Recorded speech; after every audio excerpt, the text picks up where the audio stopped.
नमस्कार दोस्तों, अल्फाजा diary bye DS में आपका स्वागत है।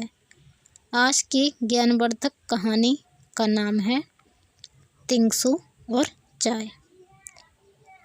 काफ़ी पुरानी बात है। चीन में संघाई के बौद्ध मठ में पढ़ रहे छात्रों में टिंगसू सबसे होनहार और साहसी छात्र था। इसलिए मठ के आचार्य से लेकर छात्र तक सभी उसे मानते, प्यार करते तथा विश्वास के साथ जिम्मेदारियों वाला काम सौंपते थे। एक दिन जंगल पार के गांव से आचार्य की पत्नी गुरु माँ का बुलावा आया। गुरु माँ के पिता बहुत बीमार थे। जंगल पार के गांव का रास्ता कटीले पेड़ों, पहाड़ियों और खतरनाक जानवरों से भरा था। इसलिए गुरु माँ को उनके पिता के गांव पहुंचाने का काम समझदार और साहसी छात्र होने के कारण टिंगसू को ही सौंपा गया। टिंगसू ने गुरु माँ के अन्य सामानों के साथ कुछ खाने के सामान भी अपनी पोटली में बांध लिए। मठ के छात्रों और आचार्य से विदा लेकर वे दोनों जंगल की ओर बढ़ चले। वृक्षों पर लदे महकते फूल, रंगीन तितलियों, छलांगे मारते बंदरों को देखते हुए ये दोनों जंगल के बीच से गुजरने लगे। शाम कब हो गई उन्हें कुछ पता ही नहीं चला। वे शाम तक आधा जंगल पार नहीं कर पाए थे। इसलिए रात होने से पहले ही टिंगसू ने ठहरने के लिए एक पुरानी झोपड़ी ढूंढ निकाली। गुरु माँ के सोने की जगह बनाकर वह खुद झोपड़े के एक कोने में बैठकर ऊँघने लगा।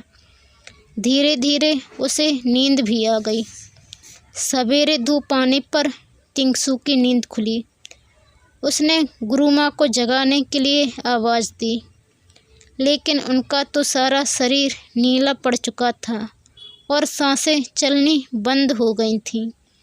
किसी जहरीले सांप के काट लेने से गुरु माँ मर चुकी थीं। उन्हें मरा देखकर टिंगसू दहाड़े मारकर रोने लगा। टिंगसू की पीड़ा भरी आवाज़ सुनकर जंगल से गुजर रहा एक जादूगर उसके पास पहुंचा।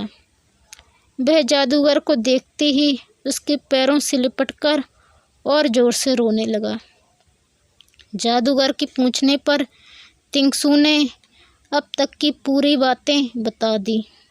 जादूगर ने टिंगसू को अपने आंसू पोंछ लेने को कहा।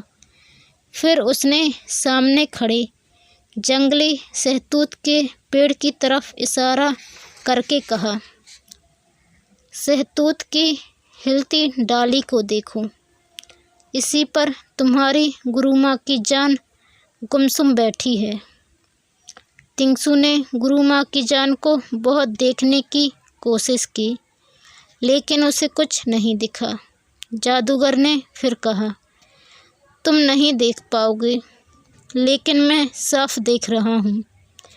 तुम्हारी गुरु माँ अभी भी सहतूत के पेड़ पर बैठी है।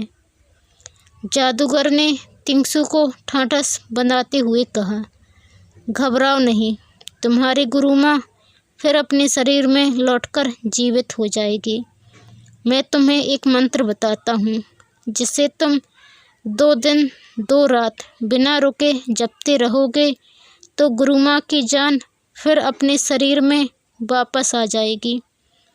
मगर इस बीच तुम्हें नींद की एक भी झपकी आई या तुमने नींद आने पर अपनी पलकें मूंदी तो फिर 2 दिन 2 रात के लिए तुम्हें दोबारा मंत्र का जाप करना होगा। टिंगसू को यह हिदायत दे और मंत्र बताकर जादूगर जंगल में कहाँ गायब हो गया। जादूगर के बताए अनुसार टिंगसू ने गुरु माँ के मृत शरीर के सिरहाने बैठकर मंत्र का जाप शुरू कर दिया। पहला दिन और पहली रात मंत्र पढ़ते हुए आसानी से गुजर गए, लेकिन दूसरी रात तिंगसू को बार बार नींद सताने लगी। मंत्र जाप को यह आखिरी रात्रि थी। एक बार भी पलकों के भारी हो जाने पर फिर दोबारा 2 रात 2 दिन मंत्रों के पाठ करने की शर्त थी।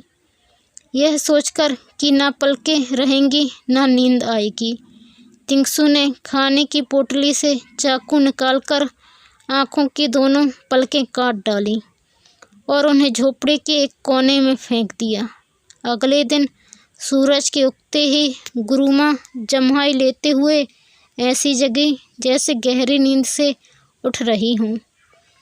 आचार्य पत्नी के जगने के तुरंत बाद तिंगसू की नज़र झोपड़ी के उस कोने में गई जहाँ उसने अपनी पलकें काटकर फेंकी थीं। उस जगह पर हरी पत्तियों वाला एक नन्हा पौधा मुस्कुरा रहा था। उस पौधे को गुरुमा और तिंगसू ने लाकर संघाई के बौद्ध मठ में लगा दिया। वहीं से तिंगसू की पलकों से पैदा हुआ वह पौधा पूरे चैन में फैल गया, जिसे आज भी लोग चाय की पत्ती के नाम से जानते हैं।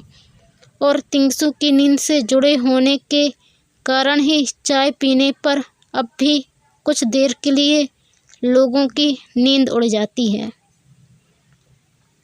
दोस्तों, यदि आप चैनल पर नए आए हैं तो चैनल को सब्सक्राइब कर बेल आइकन को क्लिक कर लें। धन्यवाद।